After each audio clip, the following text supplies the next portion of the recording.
नाज़रीन मुहतरम, अस्सलाम वालेकुम वरहमतुल्लाहि वबरकातुह। आज मैं आपको ईद की नमाज़ पढ़ने का बहुत ही आसान तरीक़ा बताऊंगा कि आपको नियत किस तरीक़े से कहनी है, ज़ायद तकबीरें किस तरीक़े से आपको कहना है, हाथ किस तरीक़े से आपको ले जाना है, कब छोड़ना है, कब बांधना है। ये सारी तफसीलात इंशाअल्लाह तबारक व तआला मैं आपको ऐसे अंदाज़ में बताऊंगा कि आप फिर इंशाअल्लाह ताला ना तो ईद की नमाज़ और ना ही बकरा ईद की नमाज़ पढ़ने में आपको कोई शक और शुबा होगा।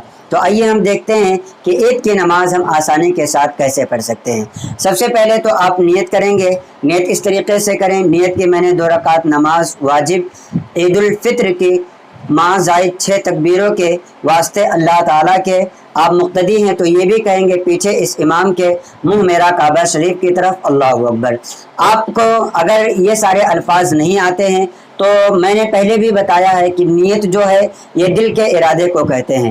यानी अगर आपने दिल में ये नियत कर ली कि हाँ इमाम साहब जो नमाज़ पढ़ रहे हैं मैं भी वही नमाज़ पढ़ रहा हूँ, तो आपकी नमाज़ हो जाएगी, इसमें कोई हरज और कोई दिक्कत नहीं है। आप इतना भी कह सकते हैं कि जो इमाम की नमाज़ है वो मेरी नमाज़ है, या इस तरीके से कह लें नियत के मैंने 2 रकात नमाज ईद उल फित्र के वास्ते अल्लाह ताला के मुँह मेरा काबा शरीफ की तरफ अल्लाह अकबर। आप दोनों हाथों को पहली बार कानों तक ले जाएंगे और नाप के नीचे ला करके बांध लेंगे और सना पढ़ेंगे। सना पढ़ने के बाद अब आपको करना ये है कि उसके बाद 6 तकबीरें कही जाएंगी, 3 तकबीरें पहली रकात में कही जाएंगी और 3 तकबीरें दूसरी रकात में कही जाएंगी। तो पहली रकात में जो तकबीर कही जाएगी वो सना के बाद कही जाएगी। आपको पहली बार सना के बाद अल्लाह अकबर कहते हुए कानों तक हाथ ले जाना है और ला करके छोड़ देना है। दूसरी बार फिर अल्लाह अकबर कहेंगे, कानों तक हाथ ले जाएंगे और ला करके छोड़ देंगे। तीसरी बार जब आप हाथ अल्लाह अकबर कहते हुए कानों तक ले जाएंगे तो ला करके छोड़ना नहीं, बल्कि आपको नाफ के नीचे ला करके बांध लेना है। अब आपका यह हाथ बांधने के बाद इमाम साहब आहिस्ता औज़ बिल्लाह और बिस्मिल्लाह पढ़ेंगे, सूरह फातिहा की तिलावत करेंगे, कोई सूरत पढ़ेंगे और उसके बाद रुकू और सजदा करेंगे। इस तरीके से आपकी पहली रकात मुकम्मल हो जाएगी।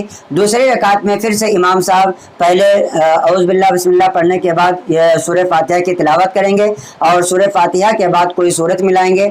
अब इसमें दूसरी रकात में सूरत मिलाने के बाद जो 3 ज़ायद तकबीरें होती हैं इसमें सूरत मिलाने के बाद होती हैं, तो आपको फिर से इमाम साहब के साथ अल्लाह अकबर कहते हुए कानों तक हाथ ले जाना है, ला करके छोड़ देना है।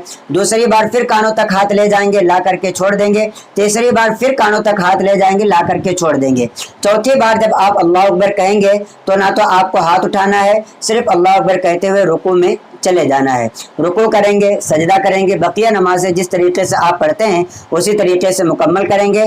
और मुकम्मल करने के बाद इमाम साहब नमाज के बाद 2 खुतबे पढ़ेंगे। खुतबा सुनना ये ज़रूरी है, आप नमाज के बाद भागने के चक्कर में ना रहें, आप खुतबा सुनें, लोगों से मुसाफा और मुआनका करें। इमाम साहब दुआ करेंगे, उस दुआ में शरीक हों, सलाम पढ़ा जाएगा, उस सलाम में शरीक हों। ये सारे काम करके आप अपने घरों को तशरीफ़ ले जाएँ। बहुत सारे हमारे भाई भागने के चक्कर में लगे रहते हैं, तो ऐसा नहीं करना चाहिए। ईद का दिन जो होता है ये खुशी का दिन होता है और खुशी के दिन अपने भाइयों से मुलाकात करना, उनसे गले मिलना, उनसे मुसाफा और मुआनका करना ये सुन्नत है। लिहाजा आप ये सारे काम करके ही अपने घरों को तशरीफ़ ले जाएं।